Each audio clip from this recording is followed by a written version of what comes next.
Okay, Pen, I think, are you ready to go? Yes. Yeah, okay, so let's get started with this session 4. We have 3 speakers. The first talk will be given by Dr. Pen Zhang, multiple topological states, topological superconductivity, and Majorana modes in ion-based superconductors. Pen, please take it over. Okay. Okay, thank you. Thanks for all the organizers. Hello, everyone. My name is Peng Zhang. Now I'm working in the University of Tokyo. Later this year, I will join Nanjing University in China. Today, I will talk about multiple topological states, topological superconductivity, and Majorana modes in iron-based superconductors. This is the outline of my talk. First, I will briefly introduce some background. Then I will talk about multiple topological states in iron-based superconductors. At last, I would like to discuss what kind of Majorana modes do we expect in iron-based superconductors and how do we probe them. In this slide, I simply compare topological insulator and topological superconductor. From the concept of topology, they are basically the same. For topological insulator, the gap is the band gap coming from spin-orbit coupling. But for the topological superconductor, the gap is the superconducting gap. Due to the particle-hole mixing in a superconductor, the edge states in the topological superconductor satisfies the property of Majorana fermion in high-energy physics. So we generally call the edge state Majorana quasi-particle or simply Majorana fermion. For the zero-dimensional Majorana states, the Majorana bond states, they follow non-abelian statistics, which provides a simple platform to realize topological quantum computation. So recently it attracts a lot of interest. But we know that in nature, intrinsic topological superconductor is very rare. In 2008, Fu and Kim proposed that if we put S-wave superconductor and topological insulator together to make a heterostructure, then at the interface, the topological insulator the surface state of the topological insulator will open S-wave gap. This state resembles P-wave topological superconductor and is able to host Majorana states in the vortex cores. But for this proposal, we know that it's difficult to fabricate heterostructure, and the heterostructure is difficult for many techniques to do measurement.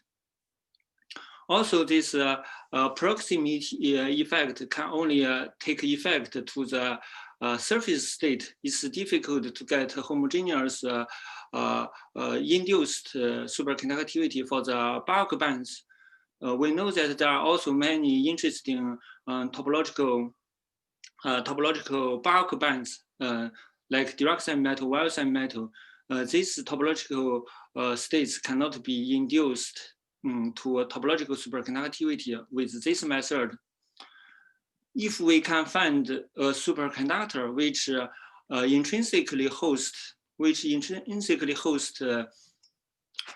different topological states, then we can naturally combine these topological states and superconductivity, which may provide a very simple way to realize different topological states. That's what we found in iron-based superconductors.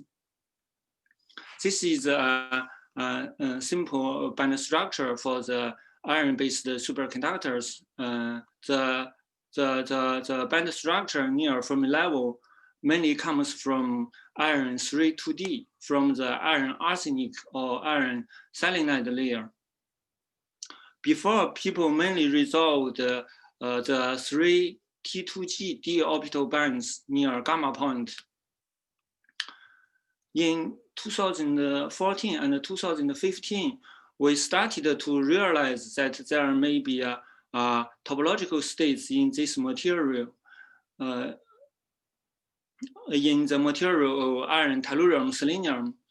In the calculations, we found that there is a PZ band going down from gamma point to a Z point along the gamma Z direction.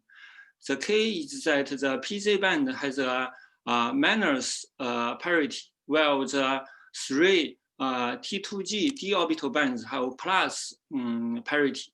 So when they cross, there will be a band inversion. For the bottom for the bottom crossing, there is an SOC gap opening, so it forms a topological insulator state. For the middle crossing, the crossing is protected by the fourfold rotation symmetry, so it forms a Dirac metal state. At the same time, we found some evidence of the PZ band. We doped the iron, tellurium, selenium with potassium, and we found an electron band originally above Fermi level, which should be the PZ band.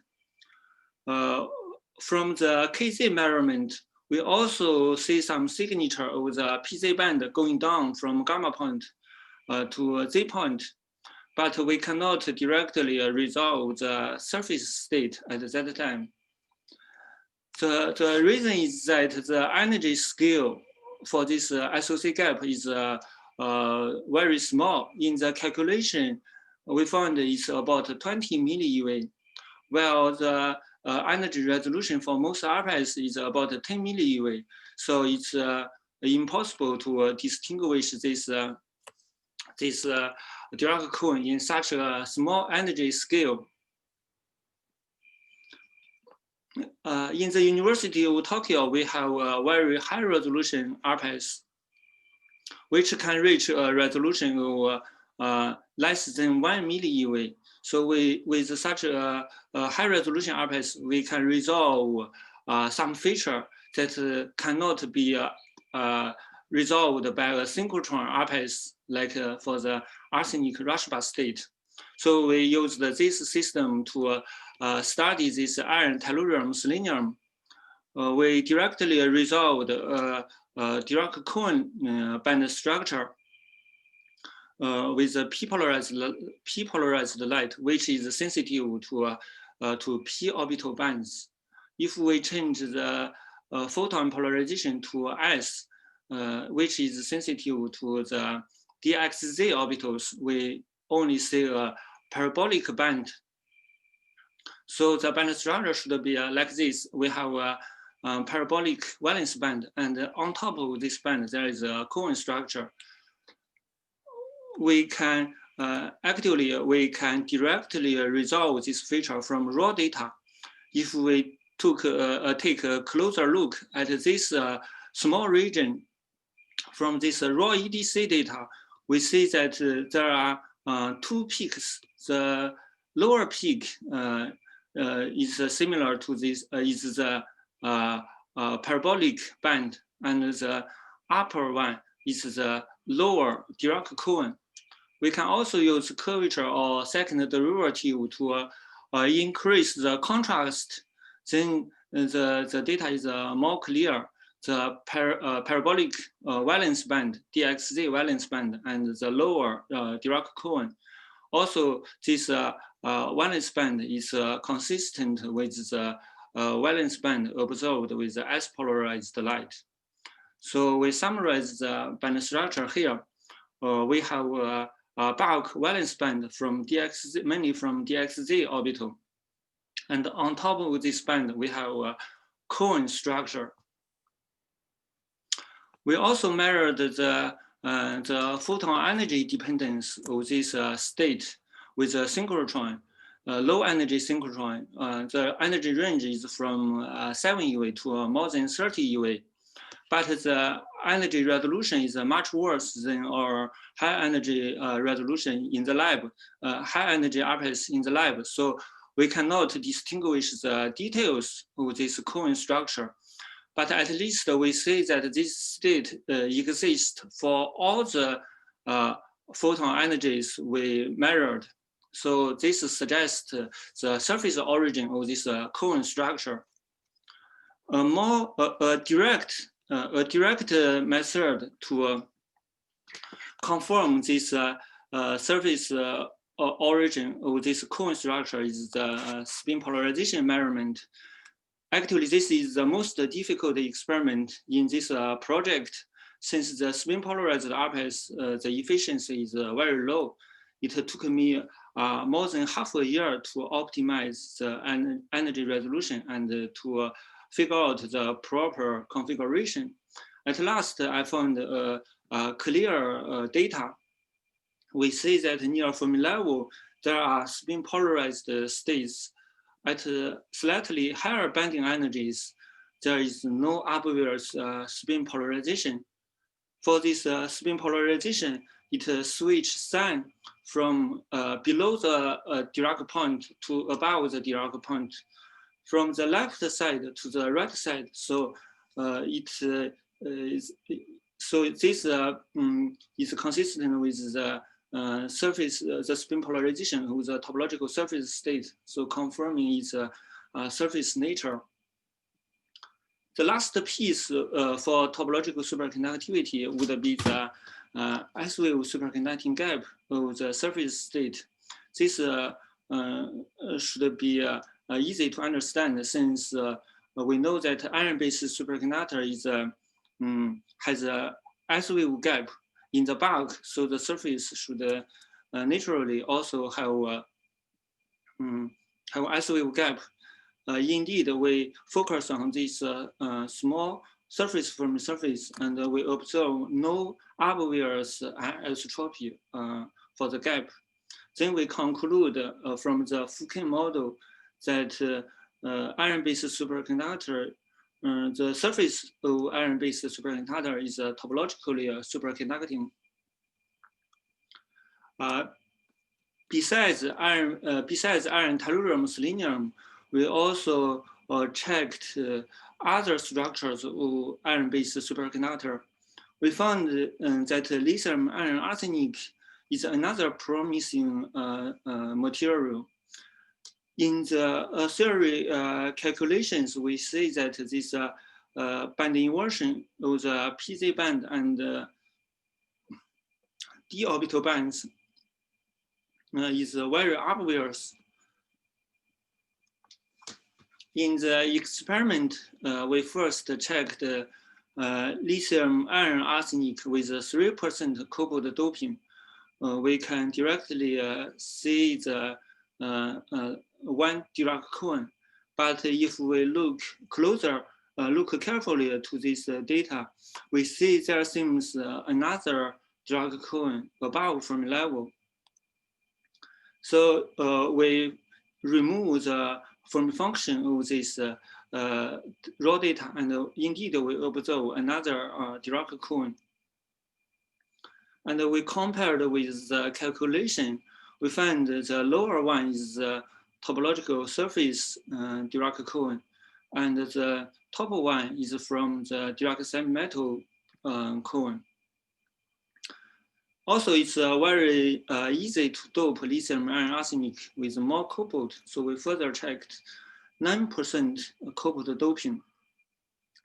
In this data, without any other process, we can clearly resolve the 2 Dirac cones. The lower one is the surface Dirac cone. The top one is the bulk Dirac cone.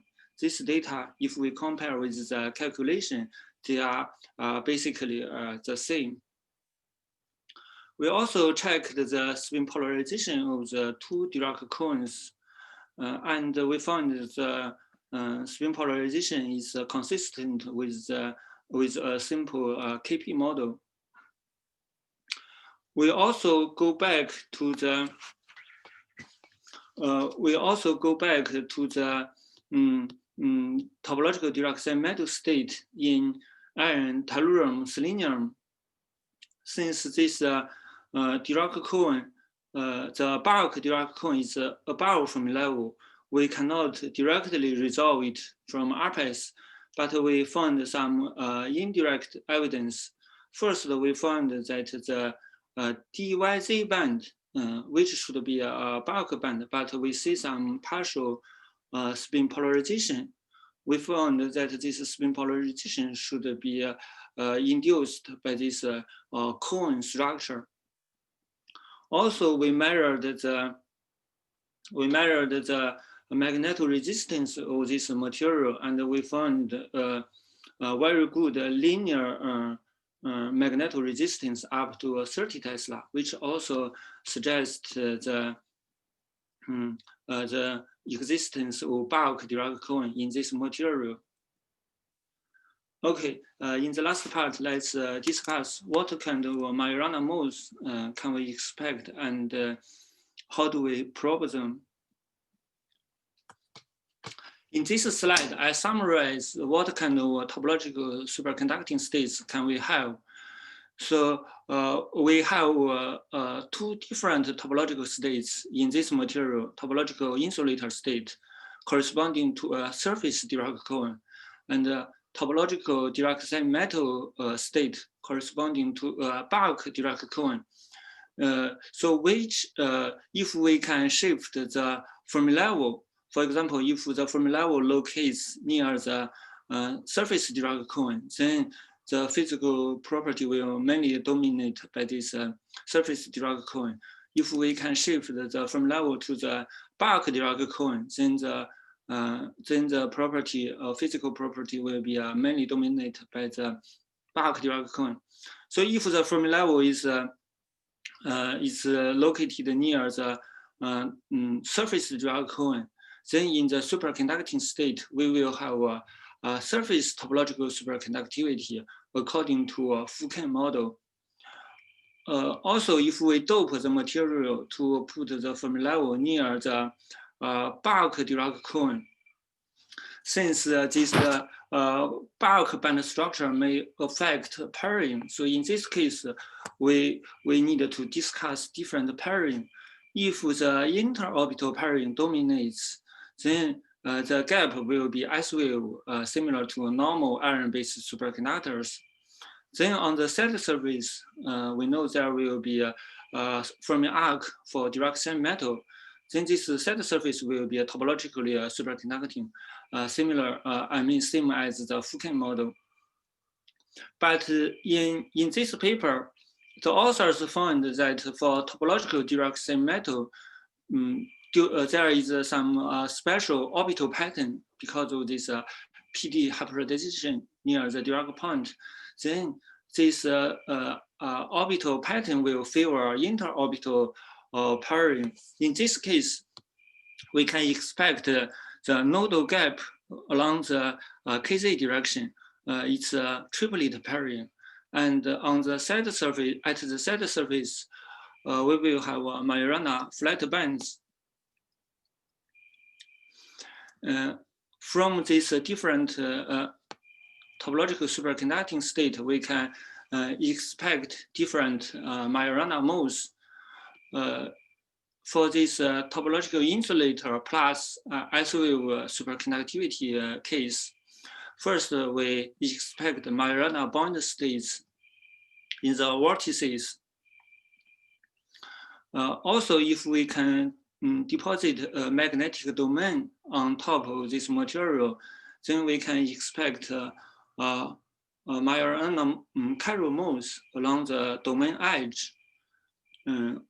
People also propose that there is a Majorana hinge modes in this material. If the Fermi level locates near the bulk Dirac band, in case of this S-wave superconductivity, we will have helical Majorana modes along the vortex line. In case of triplet pairing, we will have Majorana flat bands at the side surface.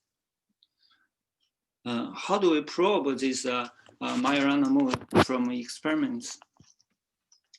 For this topological insulator plus S-wave case, the ideal material would be iron, tellurium, selenium, since we see from the band structure that the Fermi level the Fermi level locates very close to the surface Dirac point, so which is a very good scenario.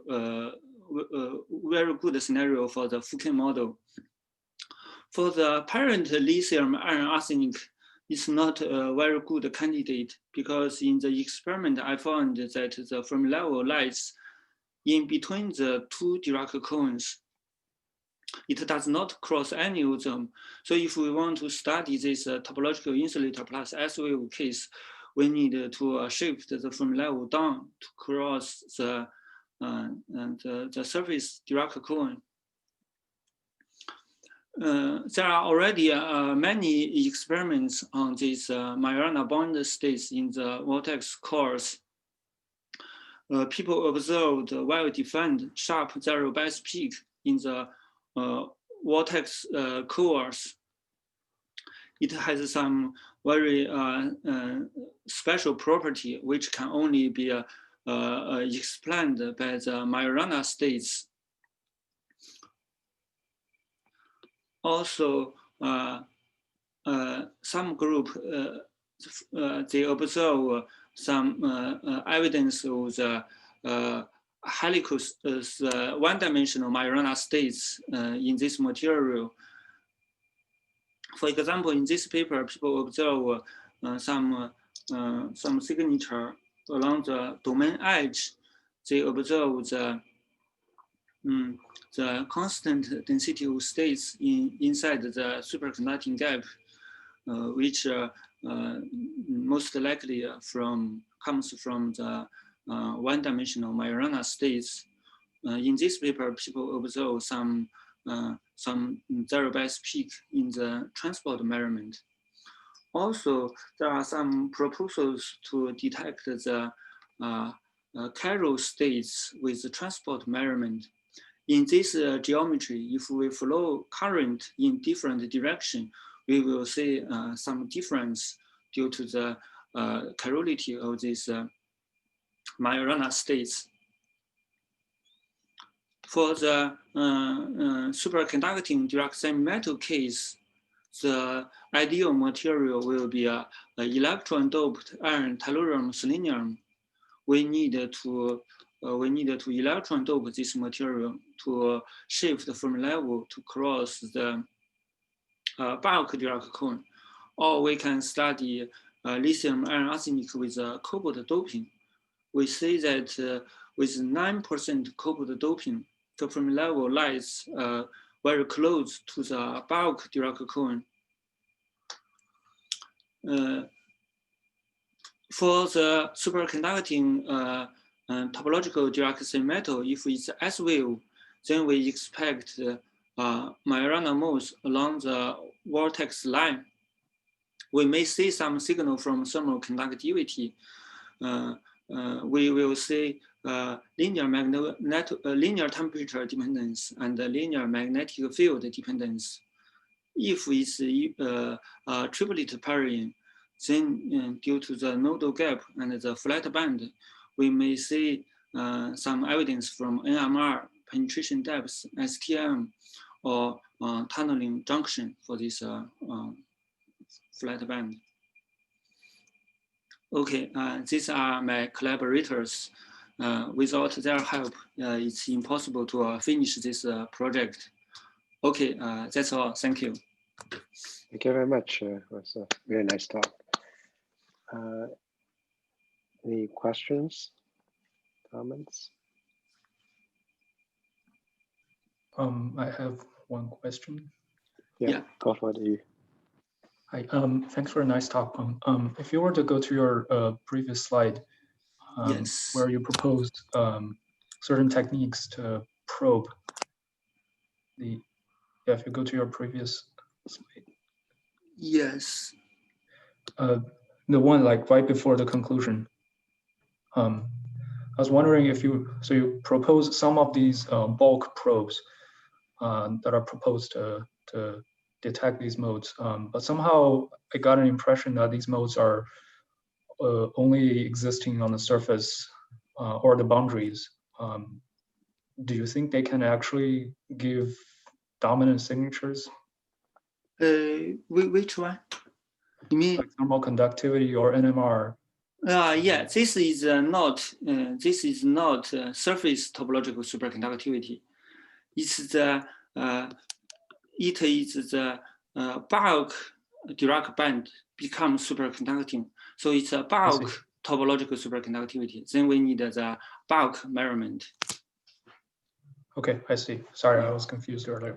Thanks. Yeah, more than surface topological superconductivity. But but it's true that there is no experiment yet. It's very difficult. Got it. Any other questions or comments? Maybe I can have a question. So in the morning session, morning of here, we had some discussions about how much evidence there is for the banding inversion in the bulk. And so with that in mind, could you get back to that RPAS spectrum, which shows the valence band stopping at, this one. So I was wondering, if I ignore the surface states for a moment, just to think about the bulk spectrum. Yeah. And you said that this valence band is primarily dxz, dyz, is that right? Yes. Now, and so this is maybe a question for both you and other RPAS folks in the audience. I always thought that the dxz, where is this? Is this near gamma or is it near z? It's, we don't know. Actually, it's maybe some, you cannot think it as a special KZ. Maybe it's some averaging of some KZ. Right, but if it's averaging, then it would pick up near gamma, for instance, contributions. I mean, yeah, you can think of this one. So if you think it's, I mean, the for lithium iron arsenic, this is lithium iron arsenic is more clear. So you see this band, this is clearly a DYZ band, but it does not cross from level. It's no, I understand. Kind of, in lithium iron arsenic, I'm more familiar with without cobalt doping, and I agree with you, that's the case. But can we get back to FETSE? Yeah, but also, I mean, here you can see in the calculation, it's actually a KZ broadened. So maybe we are picking not a single KZ experiment. No, but here, maybe also the case. Can you just get back to that slide, please? Yeah. So I'm just wondering, have you looked at the photon energy dependent, etc.? And because we know at least some part of KZ, the dxz, dyz do cross the Fermi energy, and there's a Fermi surface associated with that, right? And do you see it or you don't see it? We basically see this. This is the photon energy dependence. We see not much change for this DXZ band. So it never has a Fermi surface? For this DXZ band.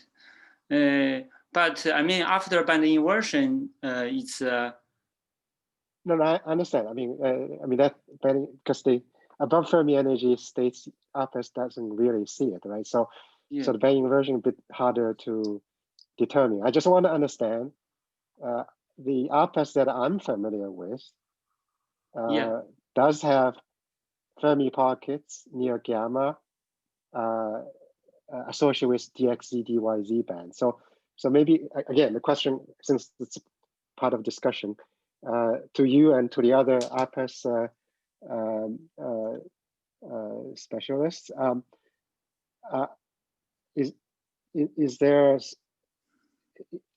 is everybody agreeing that that's the dispersion that one should see, or is there some discussion to be made? So I don't understand your question. So you mean at Z point, we should see two Fermi surface? Is that the case? No, near gamma, I think maybe, I no, think near gamma, I think the DXZ band is below Fermi level. Really? Yeah, DXZ for the 1-1 system.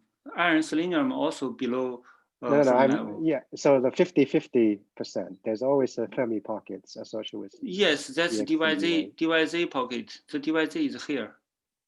Yeah, okay, I see. Let me comment. I mean, there are two spin orbit split bands. The one that you're looking at on the screen now never crosses the Fermi level. The other one does cross the Fermi level. And then there's the second Fermi surface farther out, which is the DXY band, I think. Mm-hmm. But I would ask Peng, I mean, you put up this this electronic structure calculation, which is where that this one, yeah, where you've got it in the middle, in the upper panel. Your data, where you show the bands as a function of photon energy, doesn't agree with that band structure at all. Yeah, this one, I mean, shows the, if we look, there is some dispersion, but in this photon energy dependence, No dispersion. The dispersion is quite small. But also, Carnegie has a paper claim that because of the hybridization, the DXZ band dispersion along KZ becomes very flat. I think this is consistent with his story. And it's consistent with that story indeed. Yeah. So Peter, can I just make sure that what you said, is that because there's a spin orbit coupling that the DXZ, DYZ have some separation near gamma, and so one of them is forming, crossing the Fermi energy, and the other is not? Am I getting that? Yeah, that's right. Mm-hmm. And then, as I said, there's the third thing, you know, the DXY, which defines a Fermi surface farther out, and out of the range of this experiment at these photon energies, they would never see that. Okay. Thank you. Any other questions or comments? Actually, I can probably make a small comment on that previous question. So in the so the smoking gun signature for whether the band is inverted is not really so much whether the band goes up and comes down, but what the orbitals are in that band wave function. And with the polarization with the linear polarization, one is able to resolve what orbitals may or may not be participating in this band. So I think in the work Peter was talking about, we did look at the orbital character of the band which is visible in RPES, and I think we made the claim that the orbital character changes from DYZ to something that is not DYZ, and that in a sense is a signature of band inversion. Well, it will not be pure DXZ, DYZ after the spin orbit coupling. Yes, sure. But the weight of DXZ, DYZ shows significant oscillations with KZ or with photon energy. So the positions that the photon energy that you would associate with gamma and the positions that you would the photon energies that you would associate with Z have a significant difference in the weight of the DYZ orbital, which is what you would expect if it was mostly DYZ mixed with some spin-orbit coupling, and then it becomes something that is mostly not PYC because of band inversion.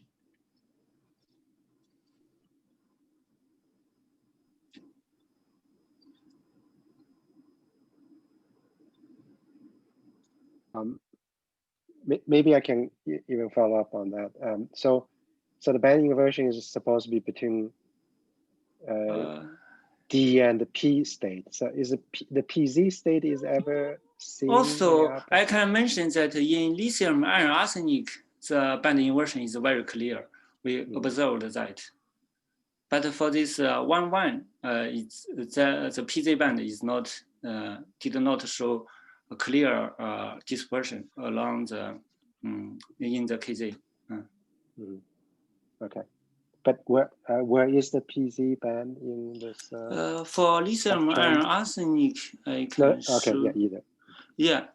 Only lithium arsenic. For iron, for the 1,1 system is not that clear. Well, let me comment on that again. In the Canigald paper that you referenced, yeah, the hybridization pushes that tellurium PZ band up above the Fermi level. So yes. In my experiment, I found it's consistent with that scenario. So yeah, the PZ band just maybe at this point is maybe close to a Fermi level, so we cannot see clearly. But for lithium iron arsenic, we can see the PZ band going down very clearly from gamma point. This is the gamma point. This Z point. This is the PZ band. Okay. Yeah, right. Okay, thank you. But in the iron tellurium selenium system, that PZ band is pushed up above the Fermi level, I think. Yes. Okay, thank you. I don't see any other questions, so thanks very much, Pen. And let's move on to next talk that will be given by Ding Hu.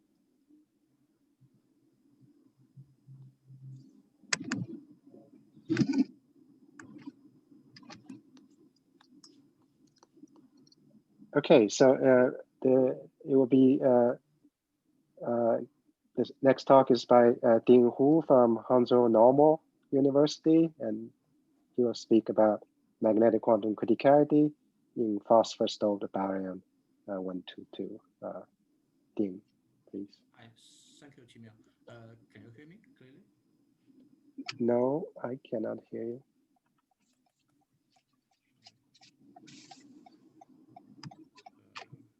How about the voice now? But maybe it's my problem. Does anybody else hear Ding? We can't hear him. Ding, we don't hear you. Okay. Yeah, I can just barely hear him.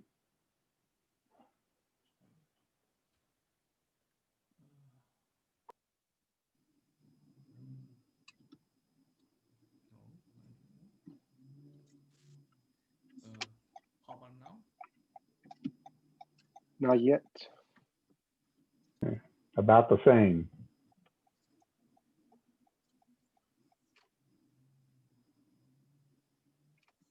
Just speak louder.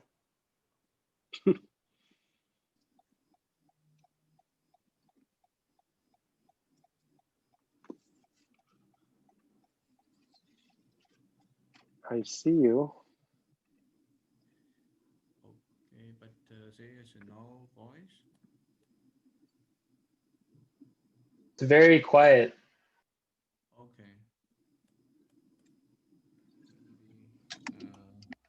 I can take it a little bit closer. Now it's better. Yeah. Okay. So I start. Maybe you can. I think it's you probably have to stay really close, Ding, because we barely hear you. Yeah. Okay now. Much better. Sorry. Yeah, it's good. Okay. Thank you, Chimia. I think it's yes. Okay. It's my pleasure to give a presentation in CC Sensenia, and my talk is about our recent work on the research of magnetic quantum criticality in the iron arsenic phosphor system. And this work has been done when I was a postdoc in Peng Cheng's group in LICE, and the scaling fitting and the zero work has been done with Qimiao and Hao Yu in his group. And the neutron scattering work has been done in Oak Ridge's lab at ARCS and HB3 instrument with the help of log conductor Songxue Chi dogs and Travis. And the sample growth and high temperature transport measurement has been finished in IOP. Firstly, I will introduce the background of phosphorus doped system and the motivation of our research quickly, and then I will present our neutron scattering results with transporters 1, and by analyzing the results, we can make some conclusions. As we all know that the T-linear resistivity has been discovered in the cuplets such as above TC, such as in LSCO system. The T-linear temperature range covers from TC to even 1000 Kelvin, and the linear behavior is incompatible with Landau's Fermi theory and in conventional metal. And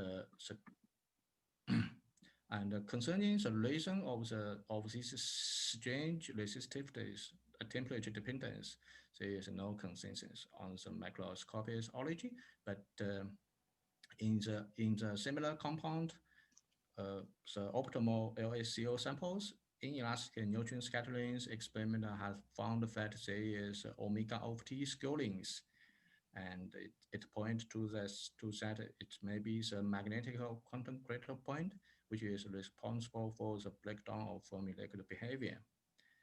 And another thing is that the omega of T scalings has found in another unconventional superconductor such as have fermis, and not only the information of QCP it can be pointed is and the omega of T scalings also provide the dynamical information of spin channels.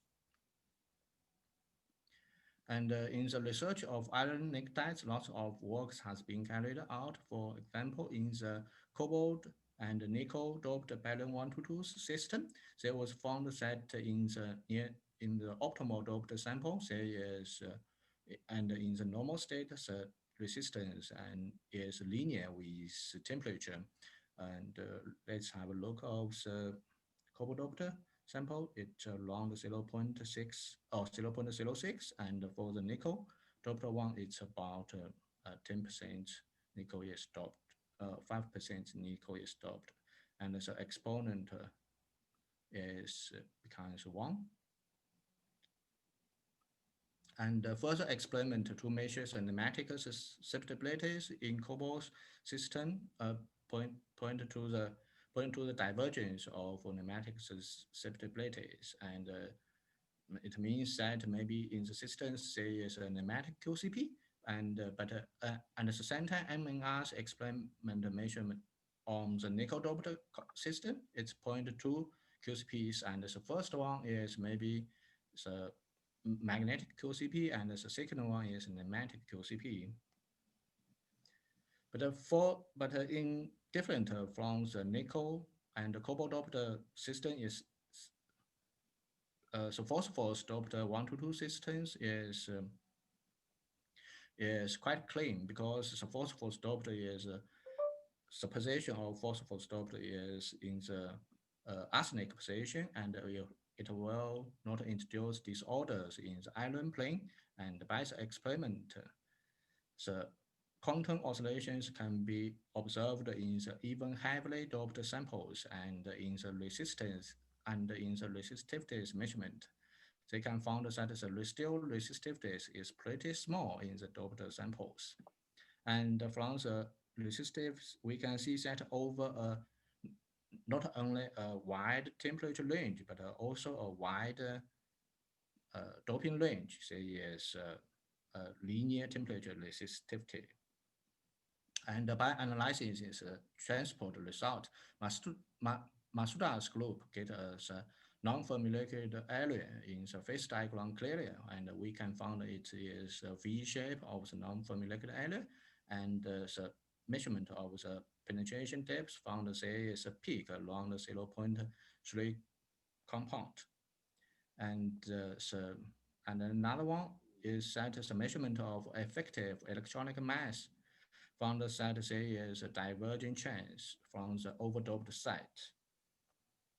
Also, NMR and the NMR experiment point to that say maybe a magnetic QCP and the elastic resistance measurement point that the phosphorus doped sample maybe say is a pneumatic QCP, and both experiments confirming that there is a strong quantum fluctuations in the system, both in spin and pneumatic channel, but more information of the dynamic information is needed for us to understand the large quantum critical range found in these systems, I think. And from the ideal pictures of existence of QCP in the phase diagrams, orders would be suppressed to zero continuously, and there should be a phase transition at zero temperature. But for iron nitride, there is always superconductivity in the system, and by extensive neutron scattering and X-ray experiment for this system, we have found that in whole doping range, the TS is always coupled with TN, and the magnetic order disappears in a weakly first order fashion along the X equals 0.3 position, and this is different from the ideal picture of QCP, and suggests that maybe there is an unfolded magnetic QCP. But these results cannot exclude the possibility of extended temperature and energy range, where the quantum criticality analyzes on the linear resistivities. And the result is consistent with the resistivities measurement at the measured and high magnetic field. And we can find that along at X equals 0.31 compound, the resistivity is deviated from T-linear behavior below TC, and the deviation temperature is much higher when it goes to the overdoped side. And from the right picture, we can see the boundaries. There is a clearly temperature boundaries of non-formulated area. So it will provide us a very good system to research the compete of quantum fluctuations and thermal fluctuations. And the omega of t scaling research will give us the dynamical information of quantum fluctuations. And there is some questions we can answer. We want to answer in this phosphorus doped 122 system. The first one is that is there omega alpha t scalings can be found in the phosphorus balance 122 system. It will give us it will tell us information about the quantum fluctuations. If there is omega alpha t scalings, then there would be some magnetic quantum fluctuations, and if the scaling exists, and what is energy boundary, and another question is what is the temperature boundaries of quantum critical range. And the last one is that we can compare the thermal fluctuations energy scale KBT by with quantum fluctuations energy, it's omega h bar omega, and in the quantum critical range, the KBT should be smaller than the h bar omega. And we have chosen two samples in this project, and the first one is surely is optimal doped sample, and the second one we chose on the overdoped side because the 0.43 sample is have certain distance between from the optimal one and another one, and another goodness is that it will have it has no anti-flow magnetic order, and it will be easy to analyze its data. Firstly, we have a look of the resistivity result, and from the DRTT curve, we can find that the resistivity is linear down to 30 Kelvin for the optimal doped one, and it is consistent with previous result. But for the overdoped 0.43 sample, we can find that the deviation happens at 90 kelvins. It's almost 3 times larger than the optimal doped sample. And for the high temperature part, we can find that in both compound, the linear, the deviation of from the linear happens around 400 kelvins, and so we can determine the temperature of the quantum region. It's below 400 Kelvin. And for the neutron scattering experiment, and we can find the signals around the anti-flat magnetic order wave vector. It's half-half in plane, and we can find the signal appears around this position, and by the 2D Gaussian functions, we can fit the results and get the Pickers intensity just at the QAF. And with increasing of energy, we can find that the signals center around the QAF disperse larger and larger in both compounds. And these results are consistent with previous results, and it is worth to mention that above 100 MeV, the spin excitations will separate to 2 parts and involve two different. So we only choose signals below 100 MeV. And after we get the energy dependence of chi delta pi, we can fit it with typical paramagnetic relaxation 4, and the gamma point to the 4 ways that have maximum of the spin excitations, and intensity is intensity over excitations. So observation of relaxation form in spin excitation in these 2 compounds means that these materials are in paramagnetic states. To test if there is omega alpha t scalings, we fitted this data by these simple functions, and the scaling exponent alpha and the scaling functions are determined by the best observed of collapse of the data points on a universal curve. And in previous, and we excluded the data points below TEC and lower than 20 MeV because it may be some infections from the spin resonance and the spin gap. We can find that when alpha equals 0.605, the fitting is best, and it answers questions that in this system there is omega alpha t scalings.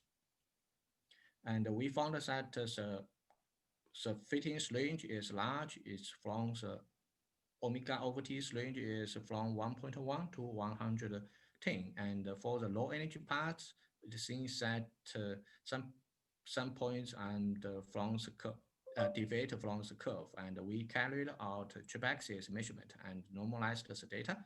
And we found that the cutoff energy of omega alpha t scalings is 10 MeV. Below 10 MeV, below 10 MeV, the data will not follow omega alpha t scalings anymore. And if the omega alpha t scalings found in the optimal sample is connected to the magnetic quantum fluctuations, we would expect that the same scaling is obeyed in the overdoped sample. So we can find that in the high energy data, omega of this scaling is did obeyed with alpha equals also 0.605, but for the low energies part, it fails to obey. And we found that the energies cutoff is around 30 in EV with some alpha.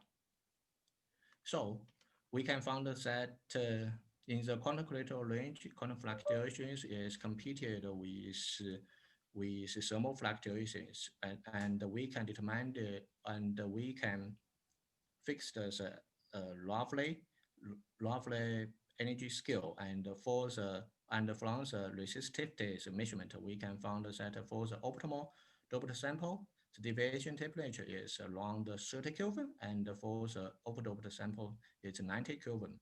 And from the omega of this scaling, the energy is cut off is 10 in EV, and for the overdoped sample, it's 30 in EV, and we can find it easily that they are proportional.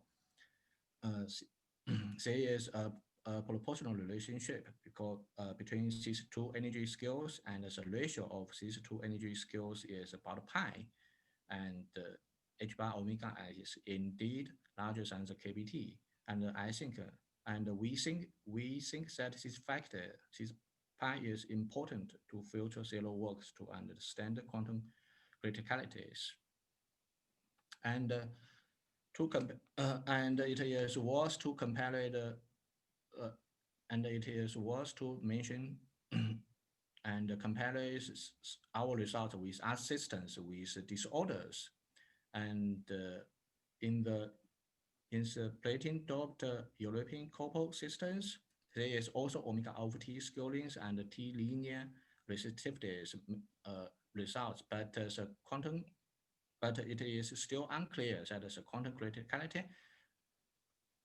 of long-range magnetic order or the localized moment in a disorderly setting is responsible for the behavior. And the same situations happens in the cobalt-doped barium 122 system.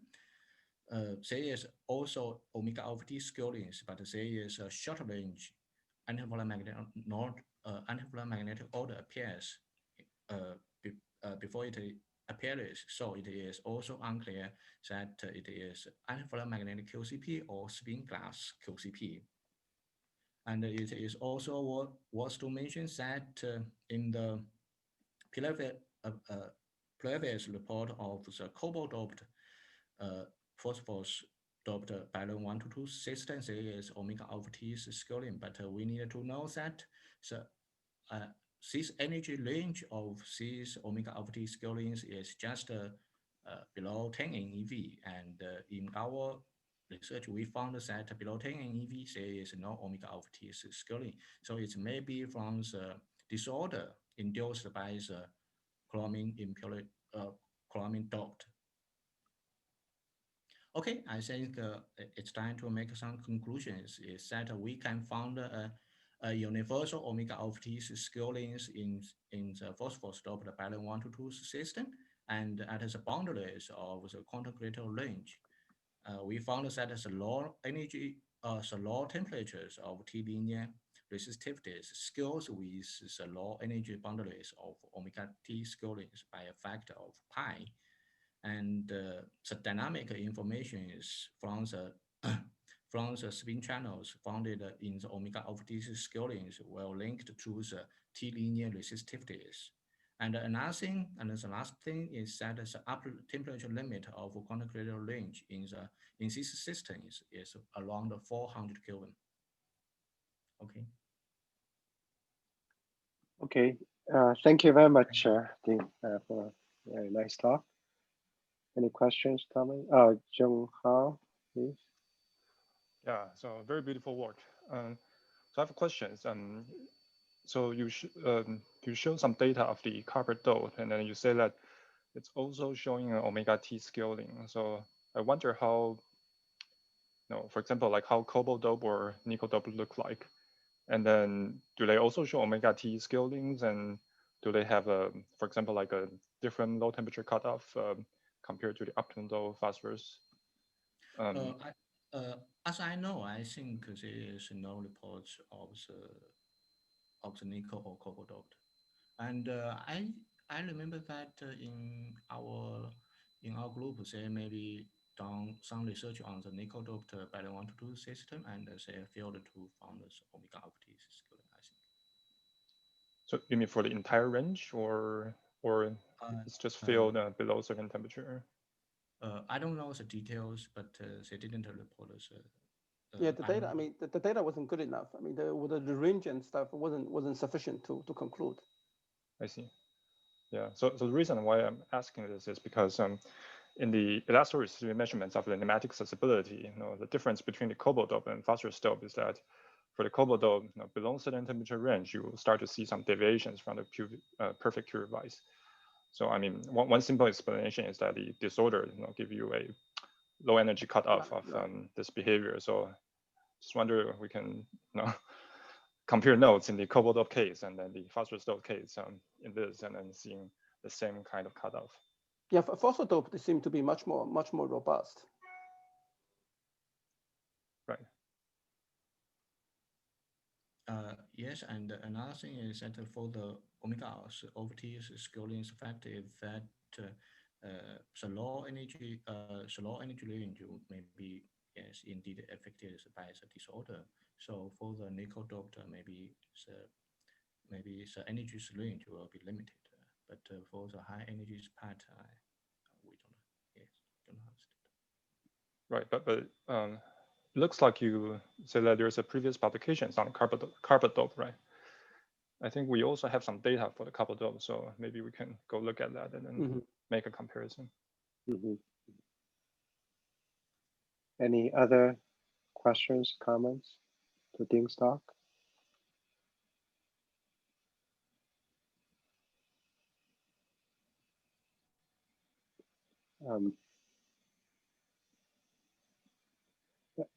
Actually, maybe just to turn around, maybe I have just in a spirit of discussion, a question for Joe Hao. So how, if you, for the phosphorus dope case, if you get really close to 0.3 or whatever that critical concentration is, do you still see Curie-Weiss, or is there any sign that the temperature dependence of the elasto resistance, the pneumatic accessibility extracted from elasto resistance, is deviating from more of a T behavior? Well, I think you're just, we're all looking at the data right now, right? In this slide, the panel A, there seems to be a very good agreement with the Curie device, at least all the way down to TC. We don't know what happens below the TC. We have some preliminary high field measurements, but it's not conclusive yet. Right, and then we also have some fine doping dependence around this range. What we can say is that as you go slightly towards underdope, there is some very dramatic change of the behavior, deviating from Curie device. So it's not a very simple fin-like behavior that you typically expect for a quantum critical fin. And it might to do with this first order nature. And I guess a similar questions that I can also ask Peng Chen and you is that now given that we know the phosphorus dope do have a first order like quantum phase transition, how does that impact this omega T scaling and then all this understanding? So low energy power means it does not apply anymore, right? Because there's really no omega T scaling and below, like Ding was saying, right? Below 10 and 30 millivolt or whatever, yeah. I see. So that's why there's a small, that's why there's a cutoff temperature and energy scale it's at also, low energies. Yeah, it's also consistent with Jim Analytics data, right? Where when he eliminates superconductivity, the linear deviation become quadratic, right, at low temperature. I mean, the linear does not extend to the linear does not extend to zero temperature if you eliminate superconductivity. So it seems to me that if I combine the inelastic neutron data and the elasto resistance data, one gets a picture that in temperature going from 30 Kelvin all the way to say something on the order of room temperature, so a decade of temperature, and something like a decade of frequency, although in the dynamical measurement, one would like to go beyond 60 milli electron volts if that can be done. So there's a decade of temperature and frequency over which it seems like it's not affected by the first order nature of the ultimate phase transition, and presumably the effect of disorder is very weak in this system at least. And so there's an inherent omega over T scaling, and that leads to questions like how can one understand the exponents both in the spin response and in the pneumatic criticality in the pneumatic channel, right? And in fact, in the spirit of discussion, we actually thought about recently how to extract the information of dynamical fluctuations in the pneumatic channel. And it turns out that if one measures like what Penchen does, the difference of the pi zero spin fluctuation spectrum and the 0 pi spin fluctuation spectrum in the presence of a small external stress, you can use that information to get essentially a linear response, and from that you can get the dynamical pneumatic susceptibility out of that. So giving all the spectroscopy people in here in the mix, I would be delighted if somebody could really give it a systematic study of that.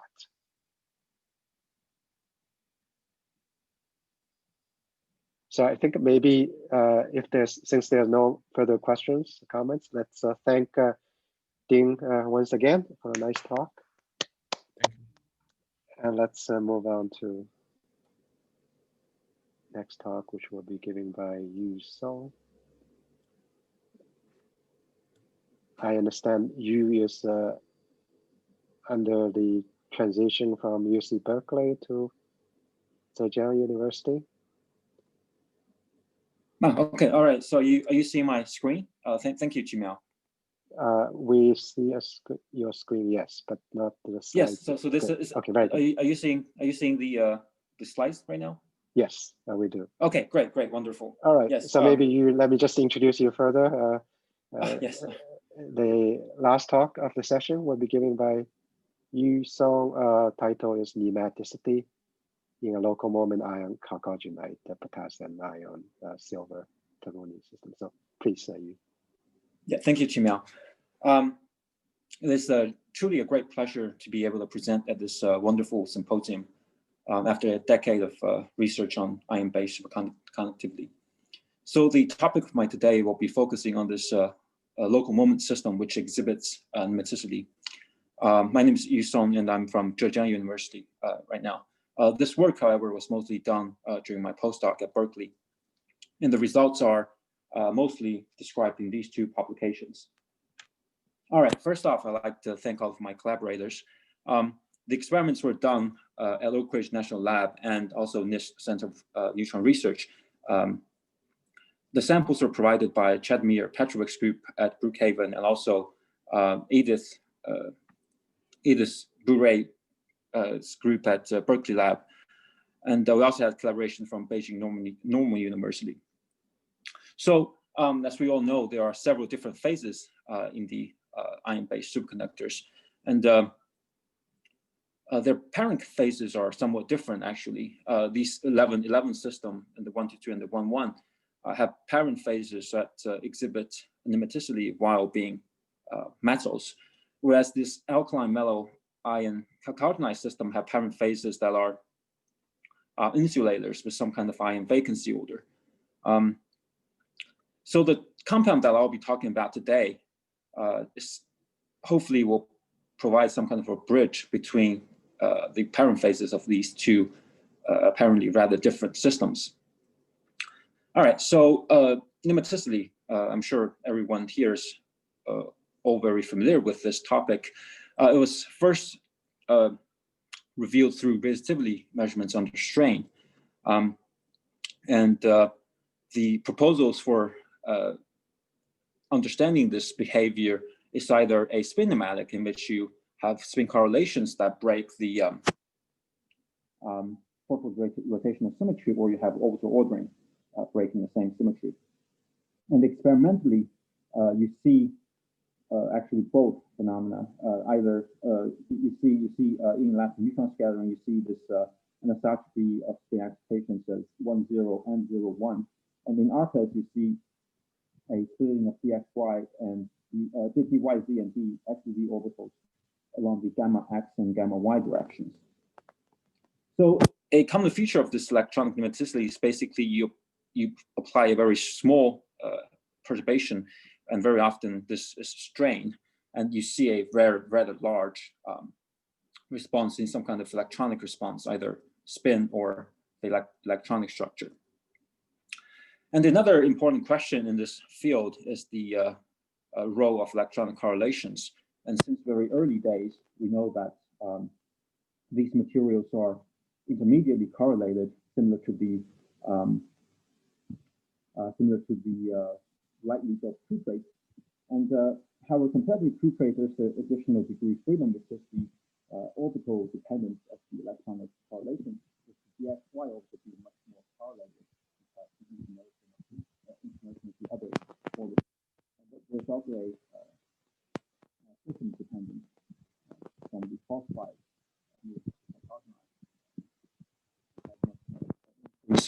correlations. So this then raises a very natural question: is in the description of the various behaviors of these materials, should one focus, or should one start from a itinerant or a local moment approach, or put it in another way, should one focus on the coherent part of the electro spectral function or the incoherent part? With regards to superconductivity, there's a very interesting research, a rather comprehensive study, which looked at the Fermi surface and the superconducting transition temperatures of various systems of the ion-based superconductors. And the findings that for systems with very similar electronic structure, the TC can be dramatically different. Or for systems with very similar TC, the Fermi surface can be dramatically different. So this observation led to the proposal that perhaps the electronic structure at the Fermi surface alone is not sufficient to describe all of the physics of these different series of materials. And so this led to the proposal that perhaps the localized physics should also be taken into account for a unified description of the various systems. So the approach I'll be taking today is somewhat unusual. I'll be looking at an analog material, which itself is not superconducting, but hopefully by examining its behavior, some insights nonetheless will be gained in relation to the physics of the ion-based superconductors. All right, so the outline of my talk will be divided into the following sections. Firstly, I'll describe the physical properties of this compound, this KF18 material, and then I'll show that it actually exhibits some ordering as well as pneumatic ordering. And then, interestingly, it has a magnetic order that is what I call a stripe-like helical magnetic order, and I'll describe what that means. And then I'll show that it responds to strain, as well as there's a pneumatic stability very similar to the ion-based superconductors, followed up by a summary. All right, so this material was actually first reported in 2011 by Chatmir Petrovic's group. And from the susceptibility measurements, this material is a very nice local magnet with a very nice Curie-Weiss behavior in the magnetic susceptibility. And in the resistivity, it's a semiconducting or insulating-like transport behavior.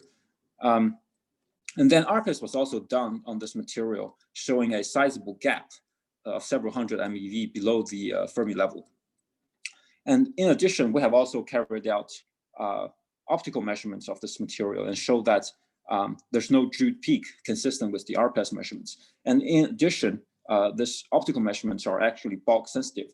So this basically means that the insulating behavior is in fact a bulk behavior rather than some surface effect. So in summary, this compound, the physical properties seen through various probes basically tell us that this is a bulk insulating magnet with an effective spin of roughly equal to 1, and also a transition into a magnetic order state around 35 Kelvin. This can be seen in this anomaly here.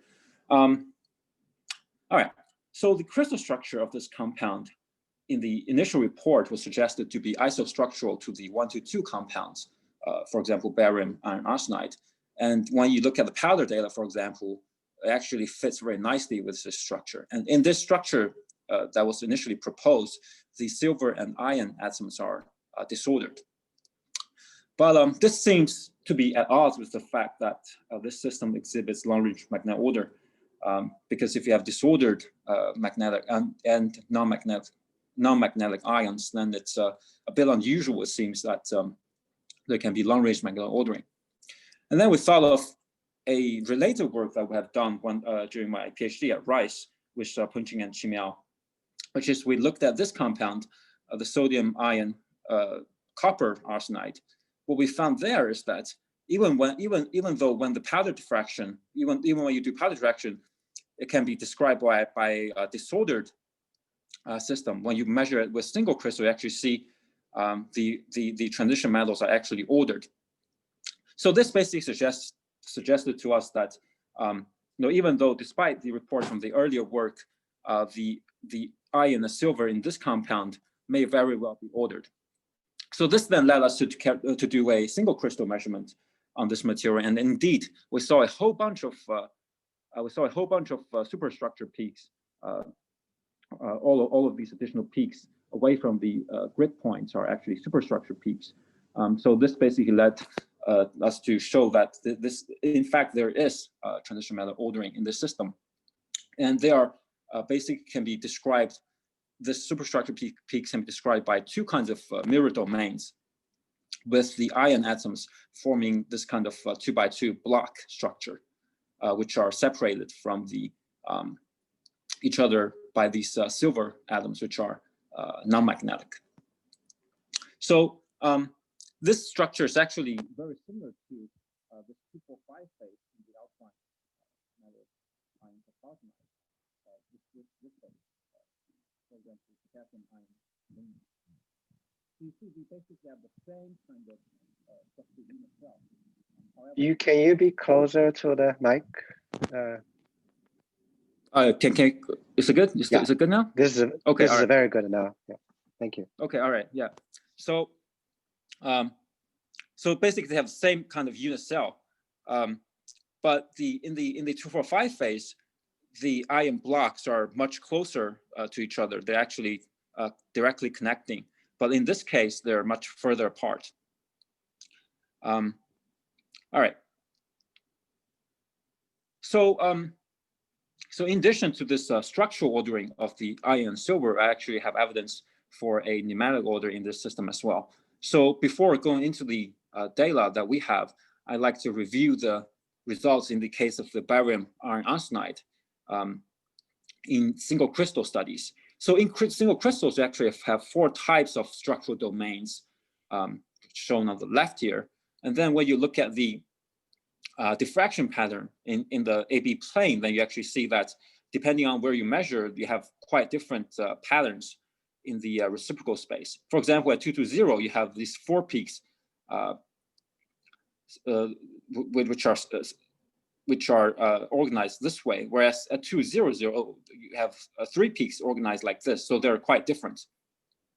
So in our case, this is a structural measurement. We see some changes at the magnetic transition temperature around 35 K. So this tells us that there's a structural transition here.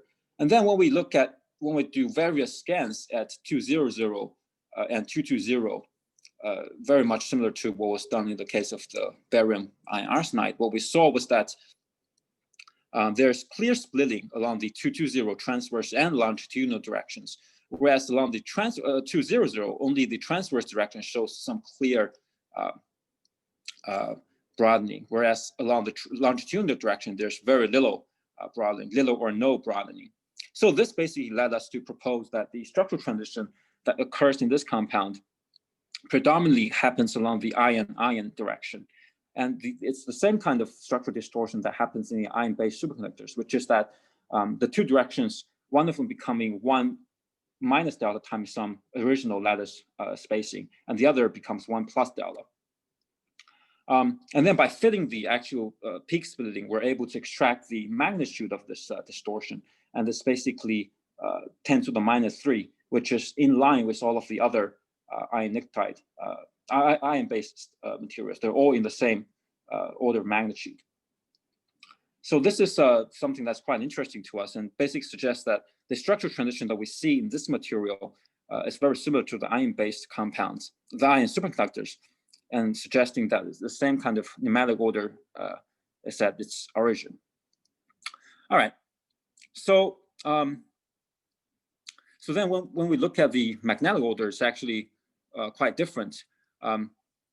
So it was actually characterized by this incommensurate propagation vector. So this seemed somewhat strange because in the case of the ion-based superconductors, the magnetic order is usually accompanied by some stripe type magnetic ordering. So in this case, in the case of the KF8T compound, this is actually some kind of helical magnetic order. So for a helical magnetic order, the description of the spins as a function of the atomic position in real space, basically you have a sine or a cosine modulation of this of the spin, described by this propagation vector as well as the its position in real space.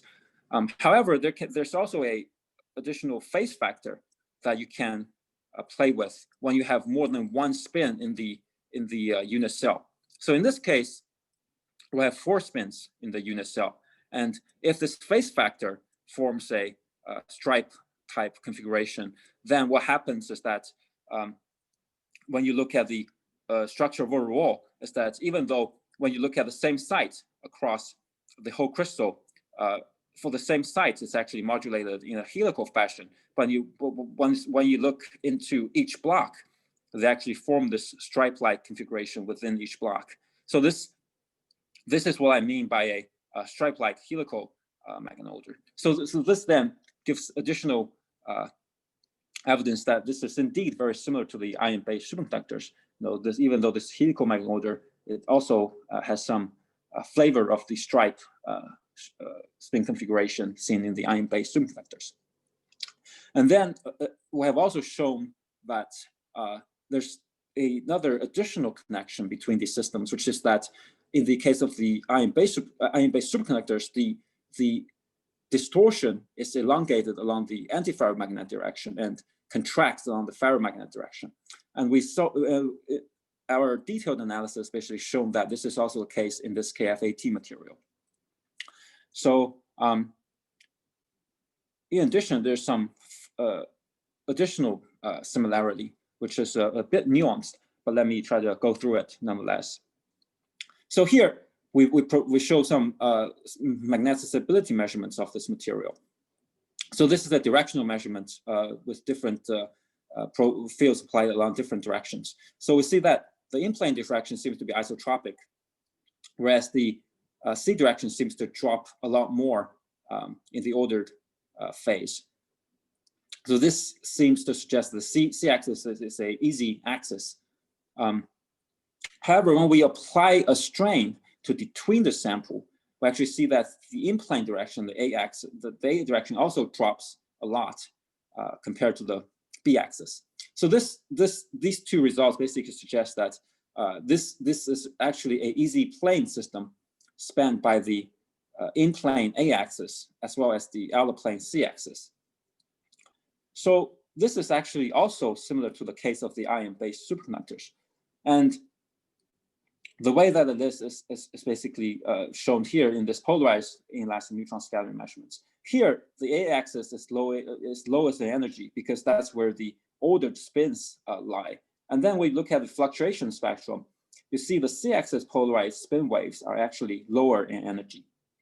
So in both cases, if you assign a energy scale to the magnetic, to the spin anisotropy, then you have, there's it costs the largest energy for the system, for the spins to lie along the B-axis, and then smaller and energies for them to lie along the C or along the A axis. So they can be described by the same hierarchy of spin anisotropy in both cases, in the ion-based superconductors, as well as this KF-AT compound. All right, and then we'll show the, we'll try to probe this material, the strain, which is a very natural idea given the similarities shown in the previous slides. So the method that we take is this approach first pioneered by Christophe, the mine gas group, which is to glue a sample onto a substrate, which has a differential thermal contraction when you cool it down. So the way that's done is because you have some glass fibers in these plastic substrate, and then it basically have a differential thermal contraction upon cooling.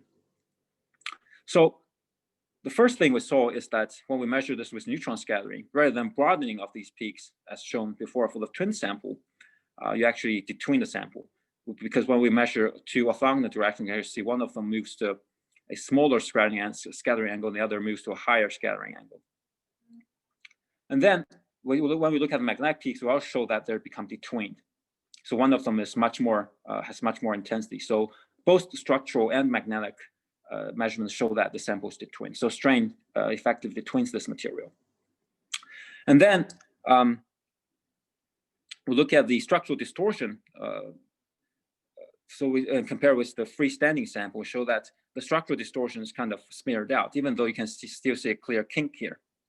Then when you look at the magnetic order parameter and compare it with the freestanding sample, you see that the magnetic transition is also enhanced somewhat. And this is actually also seen in the susceptibility measurement. You see the peak of the magnetic susceptibility actually increases under strain. So this is actually also similar to the measurements in barium iron arsenide. Once you apply strain, the transition temperatures increase. So these again is another similarity between these systems. All right, so the well, with this measurement of the magnetic under strain, we can actually obtain this parameter, which is some kind of susceptibility anisotropy, and combined in combination with the structural anisotropy, which is this quantity, we can actually obtain the ratio of the two, and this is kind of a pneumatic susceptibility. So this is actually the same, almost the same quantity that was measured by Junhao using resistivity, and there this anisotropy is defined using resistivity. And of course, it's the derivative of this quantity that was reported in that case, whereas here we're directly probing the ratio of the two. Of course, in the linear response regime, these two would be identical. So what we have here is basically shown that the there's also a large pneumatic susceptibility. It also has a sort of a divergent behavior approaching the transition temperature. And as discussed in this pioneering work, that this divergent pneumatic susceptibility provides very strong evidence for the electronic origin of the structural transition. And this is also applies to the measurements that we have done for this KF-AT material. So what is the understanding for this pneumaticity in this compound? A very simple way to look at this is to take a local approach, a local spin approach, and define this kind of an autoparameter for each of the ion 2x2 block. And this is basically the same kind of approach taken for the ion-based superconductors, except for there you have defined it for the lattice rather than for a spin block. So depending on the spin configuration, you can have two kinds of stripe configuration. They correspond to this phi parameter either being larger or smaller than 0. So basically our observation of a this susceptibility anisotropy basically shows that there's a non-zero order parameter phi. And in addition to observe this anisotropy in susceptibility, we need to be anisotropy in spin space. So basically all of these points to the spin pneumatic scenario proposed for the ion-based superconductors provides a reasonable description of the pneumatic state that we see in this KF-AT material. And interestingly, this susceptibility anisotropy is actually also predicted for the iron-based superconductors in the tetragonal paramagnetic state once you apply strain to it, but it's not been observed. And there, possibly the reason is that the spin susceptibility is just inherently too small. Whereas in this case, because it's a local moment with a fairly sizable moment, then it's much easier to observe this directly. All right, so now this is a very interesting material, but perhaps somewhat more intriguingly is that this is actually a part of a very large family of materials, and this is this compound is actually one of the, you can see a very large number of materials. But what's interesting about this particular compound is that it's filled among many most of them are actually spin glass ground state, whereas this one has a magnetic order. So a possible reason for the spin glass ground state is actually could be seen when comparing these two potassium, iron, silver, tellurium compounds. When you change the ratio of the iron and silver, you actually change from a spin glass state to a AFM state. So possibly many of these compounds may also have a magnetic ordered ground state once you have the suitable sample growth condition or the ratio of the two kinds of atoms. And then actually, this is not just limited to iron. You can actually have cobalt in iron's position, as well as manganese, and also chromium. And also, you can have the sodium variant of these materials, which is not the case for the iron-based material. Whereas once you have sodium, then change to the 1-on-1 phase. All right. Oops, what's going on here? Okay. All right. So there's a large number of analog materials. So it really parallels the 1 to 2 families of iron-based superconducting material, where you have, for example, the barium cobalt arsenides or the barium manganese arsenides. And currently, most of these studies are done. The structure of most of these materials are only reported based on powder XRD. And as I discussed previously, even if there is some kind of atomic ordering, you may not see it using powder XRD. So potentially, this is a very large family of quantum materials, which may which may have some interesting behaviors and possibly even superconducting states if careful examinations are dedicated to these materials. So, okay, in summary, our findings basically show that this insulating material, this insulator with a very large gap and large moment as well, it exhibits a coupled stripe-like magnetic and magnetic orders, very similar to the parent phase of the iron-based superconductors. And then, in addition, we show that there's additional similarities, and these include the similarity of the magnitude of the lattice distortion and the way that's related to the stripe configuration. And there's also the similarity of the spin anisotropy, the hierarchy of the spin anisotropy, as well as the way that they respond to strain. And there's also a divergent pneumatic susceptibility seen through the magnetic susceptibility rather than the resistivity, as shown as most of the iron-based superconductors. And so this then motivates, in my opinion, because of these multitude of similarities, this then perhaps motivates a localized description of the iron-based, at least the parent compounds of the iron-based superconductors, at least to capture these similar, the aspects of these different systems, the similar aspects of these different systems, their common features essentially. And then lastly, the detailed study of this KF18 material represents the potential of a fairly large family of materials, which in the diversity of the compounds really parallels the 1 to 2 family of iron-based superconductors, and perhaps more insights can be gained by looking into these interesting materials. And that is all of my talk, and thank you very much for your attention. Thank you very much, Yu, for a really nice talk. I see Pen Chen has a hand. Please, Pen Chen. Yeah. Okay. So yeah, very nice talk. Yeah. So this is very interesting. I haven't paid attention to this compound. Yeah. But anyhow, so you mentioned that your pneumatic phase, you're thinking is mostly driven by essentially local moment because it's the insulator. So how do you understand then? I mean, the case that it's so sensitive to lattice structure, because in the case of a iron-based superconductor, you would have imagined that this whole thing is driven by, orbital effect, right? Once you turn the pressure on, and then you have a splitting of DYZ, DXZ orbitals. And then that induces additional coupling to magnetism. But here, I mean, I don't think orbital plays any role, right? How do you think about the similar type of effect?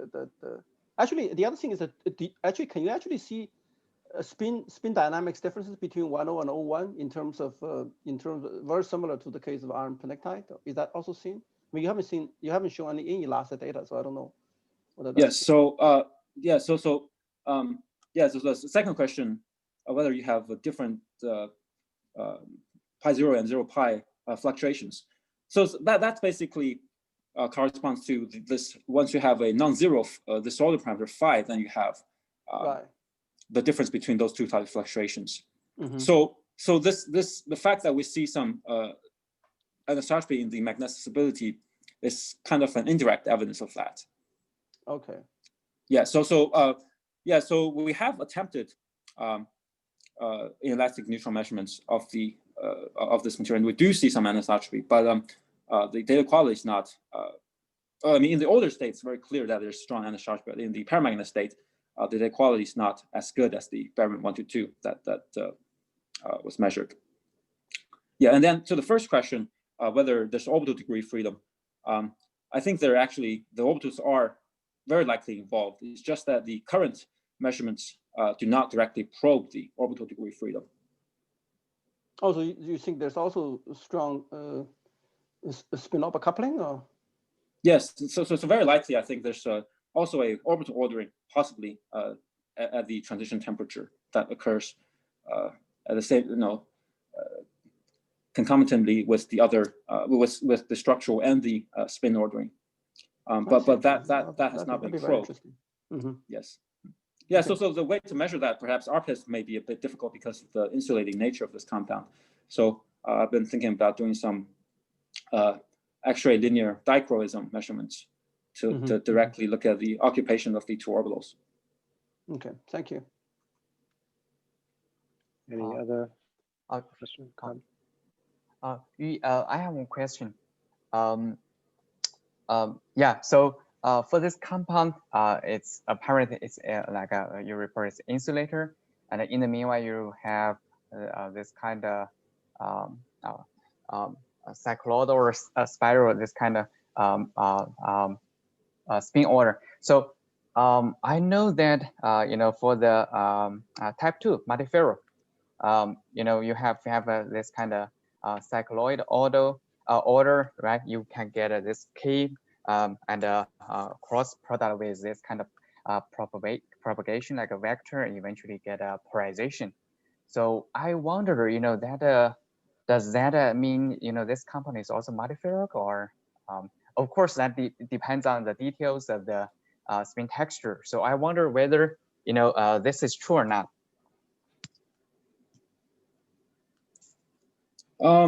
Yeah, so I haven't really thought about that. But the perhaps one aspect of this material that's relevant to this question is that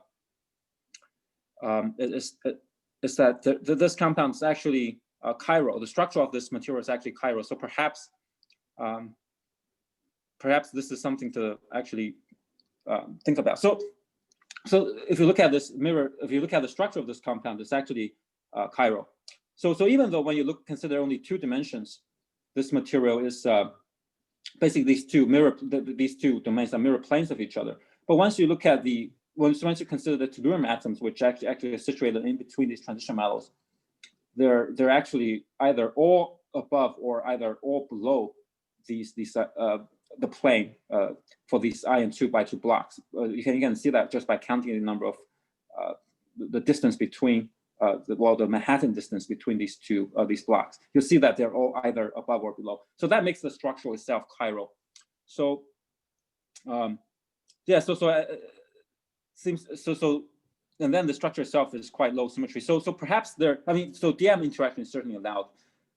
So maybe then that would facilitate some kind of multi-Fourier or some kind of complex magnetic coupling, electric magnetic coupling. Yeah. So but I haven't really looked into that. Can I ask a question about the optical conductivity? Can you show that data? Yes. So which temperature is the measurement? Oh, this is just measure room temperature. Okay, so the transition temperature is, you said 35 Kelvin, right? Yes, yes. And I wonder, like in the ion-based superconductors, the pneumaticity, the pneumatic order affects the optical conductivity. Maybe Joel could correct me if I'm wrong. If you don't apply any stress, can you already see the effect of pneumatic order on the optical conductivity, or do you have to apply external stress in order to see that? So without stress, I mean, for most of the optical conductivity paper I know of, they're measuring iron nicktides, and it's very close to the magnetic transition. That certainly has a huge effect on the optical conductivity. It's dominated by right. But So I see. That's not the necessarily well-defined question. Yeah. But maybe just coming back to this here, I guess the question is, if the orbitals are involved, I would suspect that when you go through the transition, the optical conductivity should be strongly affected, and even at high energies, depending on, I suppose, the crystal levels. So I wonder whether that's one way to probe that. Yes, yeah, I certainly agree that that's a very that's something that certainly needs to be looked at. Mm-hmm. Yeah, but we haven't gotten to doing that yet. But do you have some suspicion about how big these crystal levels are, these various orbitals? No, not at the moment. No. Mm-hmm. Maybe even neutron scattering would be useful for that. Right. So in our measurements, we basically measured up to 1 eV, and we didn't see clear crystal field excitations. Mm-hmm. Yeah, for so iron, if it's for iron, it's very difficult. Yeah, it's a very high energy. I see. Okay. But it seems like maybe come back to this optical conductivity question. Maybe if you apply some external stress and see how the anisotropy respond to how high energy that the optical conductivity responds to the transition, it might provide. I mean, like in the nicktides, it could go all the way to like half of electron volts or even larger frequencies. Right. Yeah, so something along this line might be informative from the.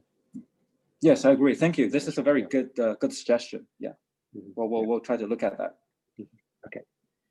Any other questions, comments? Can I ask a question? Yeah. This is Ron Yu from Renmin University. So you said that this is an insulating compound, right? Yes. So is there any like this resistivity data, and one can extrapolate how big the gap is? Yes. So this is actually the resistivity data. So if you try to extract a gap value from the high temperature value, the gap is actually fairly small. It's like less than 100 MeV. But when you measure RPS, for example, it's quite a bit larger. Mm-hmm. Yeah. So this seems to be a common feature of many of these systems. For example, the sodium ion copper arsenide that we looked at, and a bunch of the materials I showed towards the end. When you look at the resistivity, many of them actually have very small resistivity. relative to their bulk gap seen with spectroscopy. So that's actually something that's I guess it's not really understood why that is. Mm-hmm. And also, if you look at this optical conductivity data, and the gap is consistent with the RPS or with the resistivity? I guess it's more consistent with the RPS, because this wave number like 10,000 is roughly like 1 eV, right? So so I guess we look at the peak, it's like around 1 eV. So here it's like roughly half eV below the Fermi level, and then maybe the same magnitude above Fermi level. Then it's around 1 eV as well in RPS. Okay, thank you. Yeah.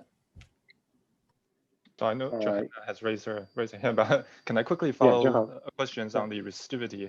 So since the resistivity is actually measurable at the temperature of the pneumatic transition, did you try to measure resistivity and isotropy and then see anything from that? Yes, we tried, but we did not really see any clear signature. So one possibility is that these resistivity dominated by a very small activation gap may not be intrinsic to the gap. Maybe it's due to some defects or some extrinsic behaviors. So maybe it doesn't reflect the so probably kind of like a hopping type of conduction. Some in-gap states. Right. I think Yona is patiently raising her hand, please.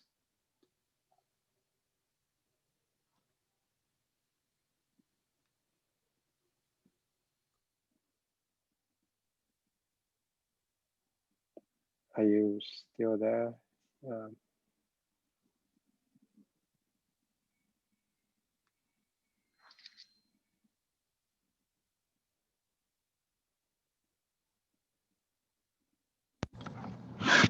Hello? Yeah, hello. Excellent. It's your turn, please. Very nice talk. Could you show the pseudo-pneumatic susceptibility data again?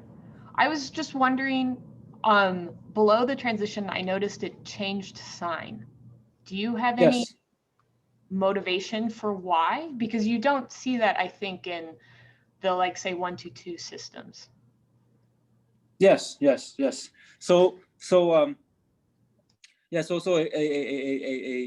fairly intuitive reason for why it would change sign is that this spin susceptibility, when you just consider easy axis system in the paramagnetic state, the easy axis will give you a large susceptibility because the spins like to stay along that direction. But in the order state, it actually gives you a small susceptibility because all the spins are already ordered along that direction. So I think this is kind of common to magnetic systems. Yeah. So then this sign change actually provides evidence that this anisotropy we see above the transition temperature is actually due to fluctuations rather than static order. I see. Thank you. Yeah. Thank you. Great. Any further questions or comments? It's getting late. So I think I don't see any hands raised. So at this point, thank you again, for a beautiful talk, and thanks to everybody in the session. Yeah, for a very nice session. Thank you.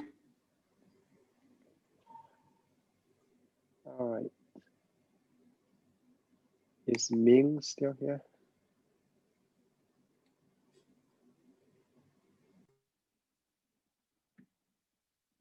Hi, Ming. Oh, I'm here. Yeah, are we on our own in terms of uploading? I haven't heard from Jenny today. Do you? I didn't hear. I can stop recording.